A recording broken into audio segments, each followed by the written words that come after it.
Hello, my name is Aaron. I'm from Littleton, Colorado. This is my fourth semester at BYU, Idaho. I guess something kind of interesting about me is that for Christmas, I got a Superman onesie, which is super cool. It has a cape on it. I got a Superman hoodie. And if you looked at my belongings, you would probably assume that I am a Superman fanatic. The kind of interesting thing about that is that isn't entirely true. Um, a couple years ago, I had a friend of mine who just asked who my favorite superhero was, and I just said the first one that came to my mind, Superman. I do think he's cool. My favorite colors are blue and red, and he wears blue and red, so that's pretty cool. And so for my birthday, he went out and got me a couple Superman things and a Superman shirt and a Superman keychain, which was cool.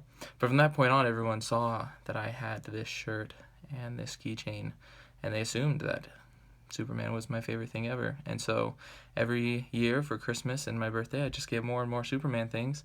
I think he's cool, but I'm not as big of a fanatic as you would think. So, anyways, that's kind of interesting. I think it's kind of funny. Um, a time where I took the path of least resistance for academic wise would probably, I've never done anything big like cheat on a test or anything like that, but there has been times, I think, in especially like religion type classes where they ask you to read a certain block of scriptures, where I'll read it very quickly, and there's usually a question on a quiz or something like that that just says, what is some revelation that you've gotten from this piece of scripture? And I'll just write what I think the teacher wants to hear. I feel like I do that a lot in some classes, is that when they want to actually hear our thoughts and feelings, I just write what they kind of want. So that's not good. But um, a time where I forget what the phrase was, a time where I stood for what was right, basically, where I chose the right path, not the least resistant path, was actually in a lot of the jobs that I've had.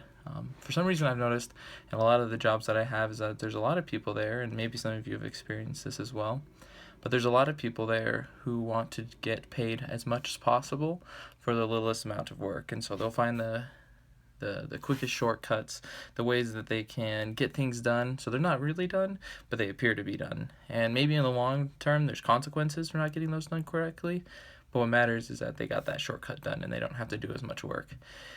And I've always tried to be the type of person that I do my job the way that I've been told and taught to. And so I've been told on multiple occasions that I'm an excellent worker, that they're very lucky to have me, and that I'm one of their top employees, which I always find kind of funny because I'm doing the job the way I'm supposed to. I'm not really going above and beyond. I'm just doing what I should. So it's just amazing how, I guess, the world's gotten so that when you just do what you're supposed to, you're considered a top class person. So, but I believe that that's true, that when we do what we should, it's not, a lot of times it's not terribly difficult, but it just brings good things to our lives. So anyways, it's good to meet all y'all, and hopefully we'll have a great semester.